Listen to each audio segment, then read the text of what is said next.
Hi, everybody. Welcome back to another sequel of How to Play Solo Jazz Piano. And this time, I want to talk, just the season, about one other root of jazz music, and that's gospel. Gospel is African American church music. African American culture is unique in a way in that it has evolved all three types of music, actually. Folk music, which is more or less the blues and everything that's got to do with the blues. An art music, which is jazz. And a sacred music, which is gospel or spirituals, as the older style of that music is known.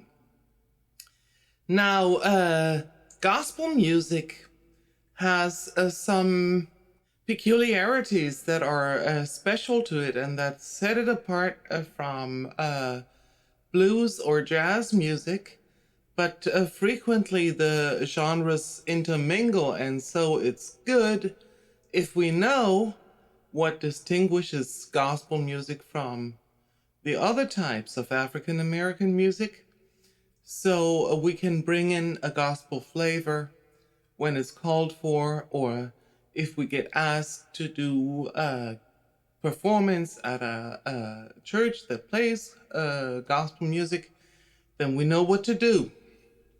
So basically, gospel music, spirituals, was music for a choir first and foremost. And that's how gospel piano works. Gospel piano is basically an imitation of how a gospel choir works. Now, the top three voices, sopranos, altos, and tenors, in a gospel choir, they tend to sing in triads in close harmony. So, you'd have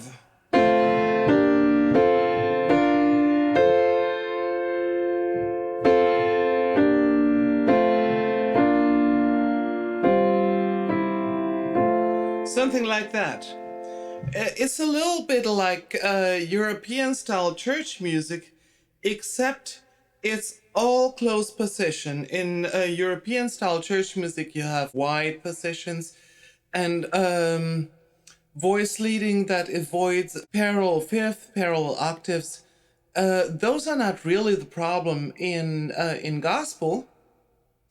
So voice leading is a little bit simpler. So we have seen the top three voices go in triads, and the bass basically plays the roots of the chords, or thirds, fifth, even sevenths. We'll get to that later.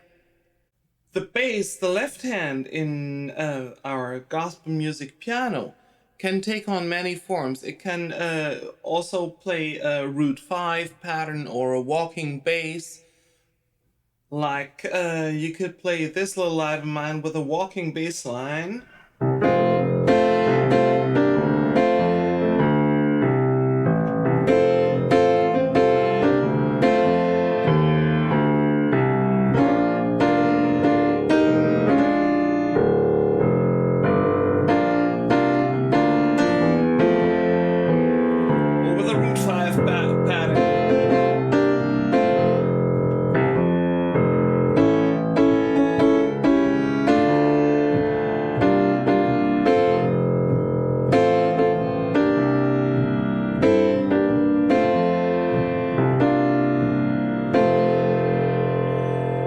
Now, if you want to really speed up the tempo, you can play a walking bass line and split every quarter note into 2/8 notes.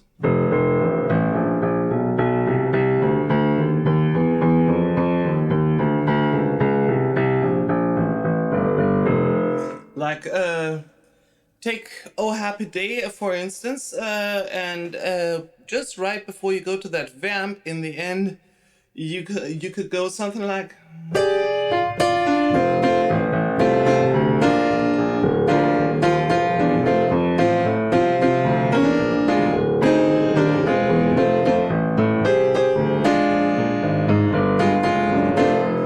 There you have that. I played in octaves here, but it's also possible to do it like that. Good. So that's the left hand. Now the right hand, when you're on a tone that is included in the chord that's active at the moment, then of course you play that chord with the note that's in the melody on top. Now, what about notes that are not included in the chord? If you're on the tonic, or if you're on the subdominant, you can go up one step and use the minor variant of that chord. Like, for example, for F, if you have a chord of F running at the moment, go one step up is G and make that minor, G minor. And with F and G minor combined, you can harmonize 6 of the 7 notes of the F major scale.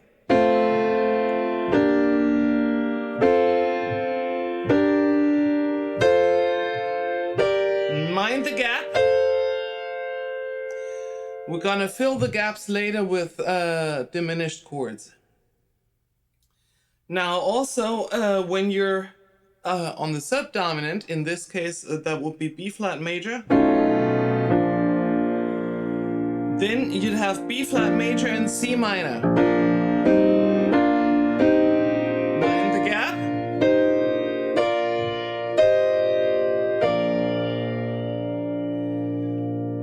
But if you're on the dominant, the dominant 7th calls for a special treatment. So in this case, that would be a C dominant 7th. You'd have C major, but then not as you could expect D minor, but you get one step down and make that major. So B flat major.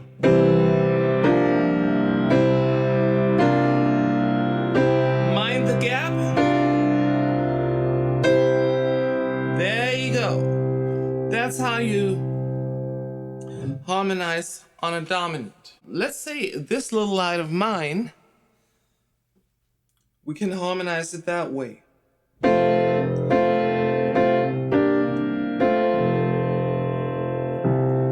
Still F running, F. Alternating chord G minor. B flat. Alternating chord C minor.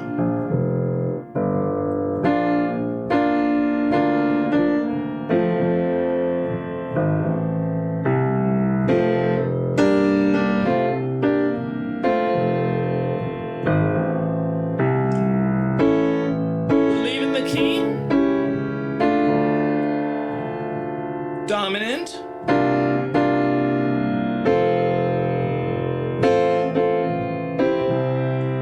Or even if there, play this one.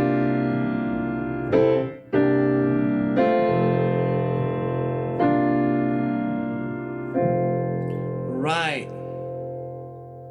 So we've seen one tendency already of gospel music, and that is the formation of slash chords. A slash chord is a chord where there's a different note in the bass than is the root. Here, we've seen that here with B flat over C. Or G minor over F. In gospel, that's a constituting element of the style. And we also have to talk about how the bass works. The bass in gospel music often has the job of leading from one chord to the next. Say, we go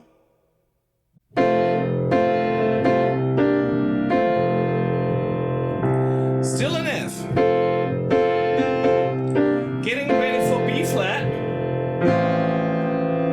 A in the bass brings us smoothly to B flat.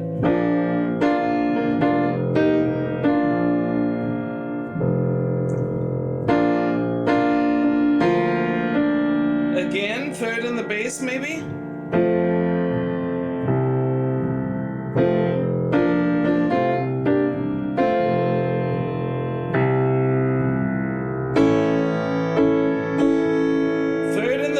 To bring us to this resolution of the dominant, new dominant, third in the bass,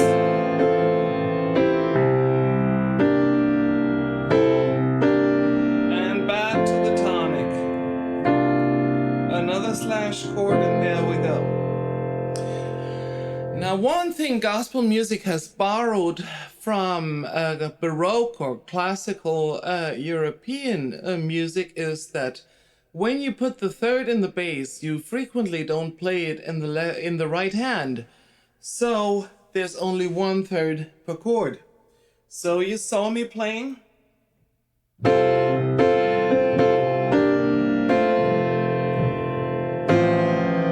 play root, fifth, root. You could also play fifth, root, fifth. Just not 2/3 at one time. Just depends on where your other voices are going.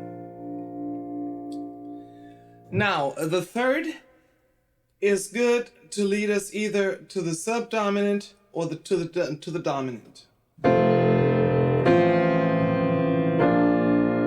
To the sub.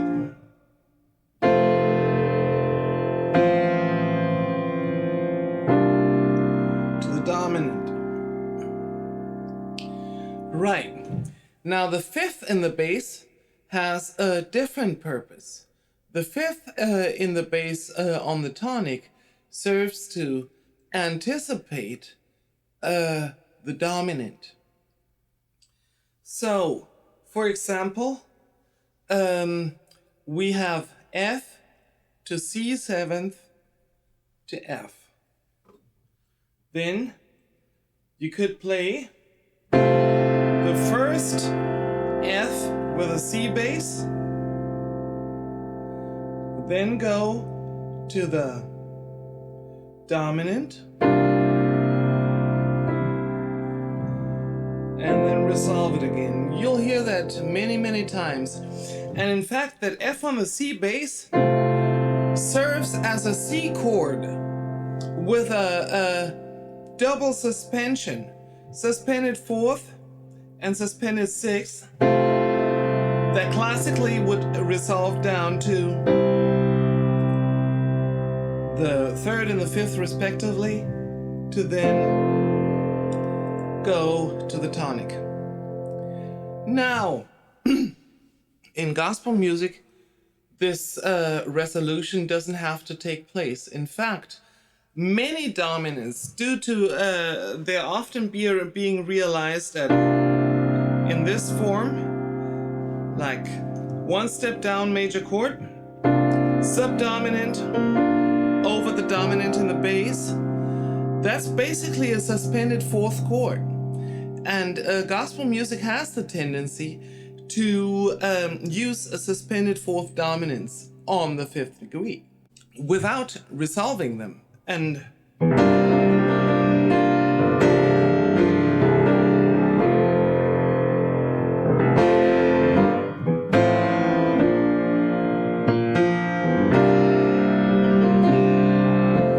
something like that is totally normal.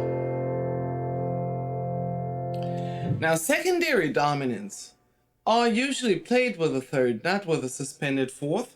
As we saw in this little line of mine, like I play the second half.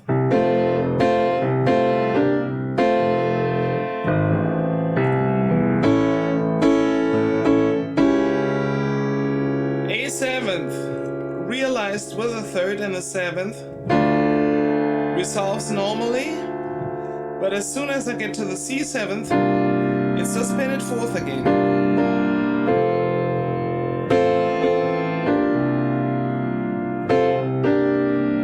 Again, fifth in the bass of the tonic to introduce the dominant again.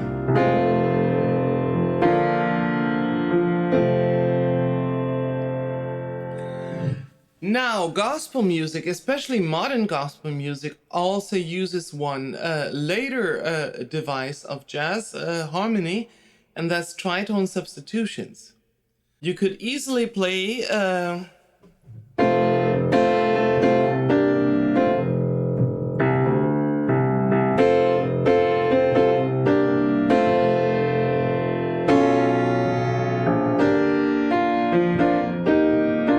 you got that chord?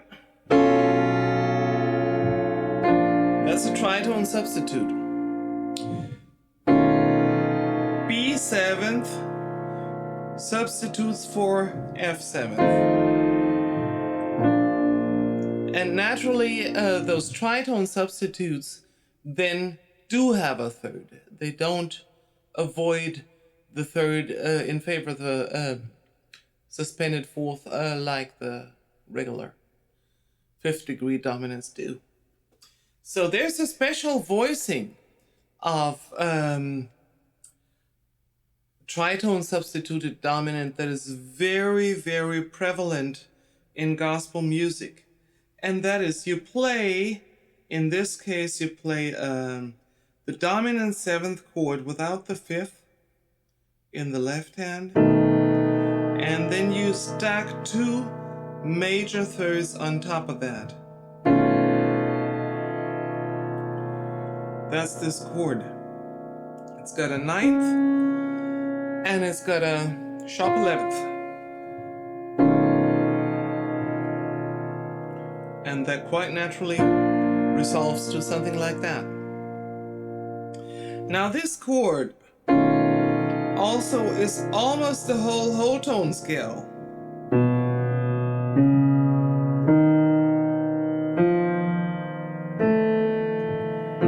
Just one tone missing. And as such, it has this floating quality, like you don't really know where this is going. You don't know what the root is, except for what's the lowest note. And so this dominant is a very interesting one, and it's used a lot to just sow a little bit of harmonic discord in modern gospel music. Good, now we've covered a lot of area. I would like to go back to slash chords one more time. Slash chords are also employed in gospel music with a chromatic or diatonic bass line. Like you could go a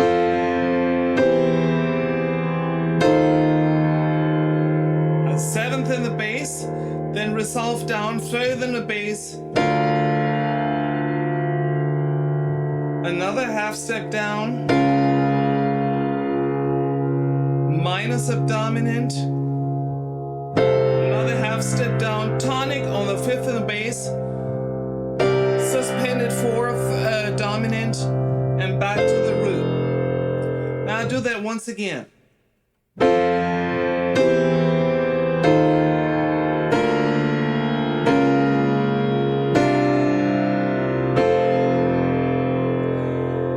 And in that way, most of the more complex chords of gospel music make sense. So if you're listening and you want to find out like a complicated chord sequence in a gospel tune, listen to the bass and listen with what the top voice of the pianist is doing, and then it's easy to figure out what the rest is, because most of the right hand stays within tonic, subdominant, dominant, and the bass makes all those nice chromatic or diatonic stepwise motions, and all the voices lead into one another. Now, chromatic bass walks are often also used in cliche endings or cliche turnarounds. Like, for example, this one.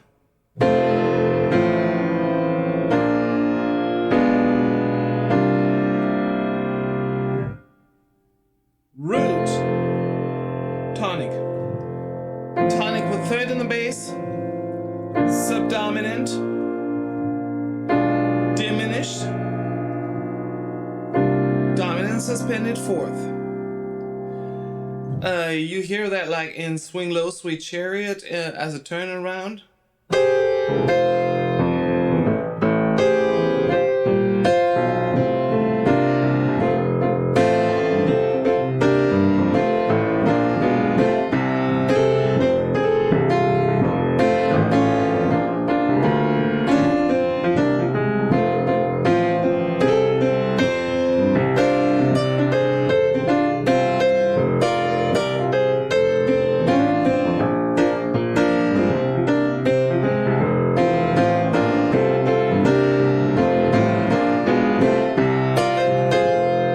So forth. You get the idea.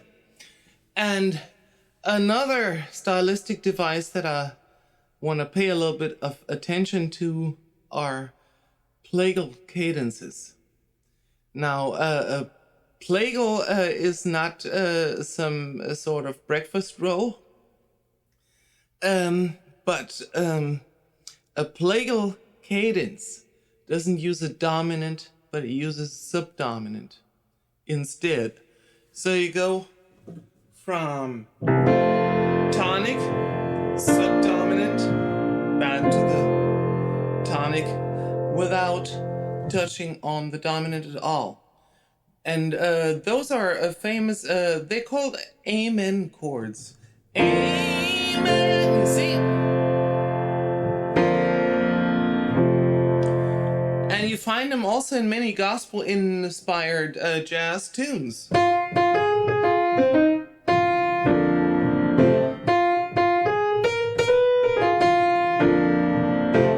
And so forth. That's Bobby Timmons' moaning, by the way. So, I think we've covered a lot of area now, and you'll be fine on your next gospel gig. And I hope you're doing great. So let me just play the moaning hit for you to end this tutorial. I wish you a wonderful, healthy year 2021 and hope to see you again on my channel for more tutorials how to play solo jazz piano.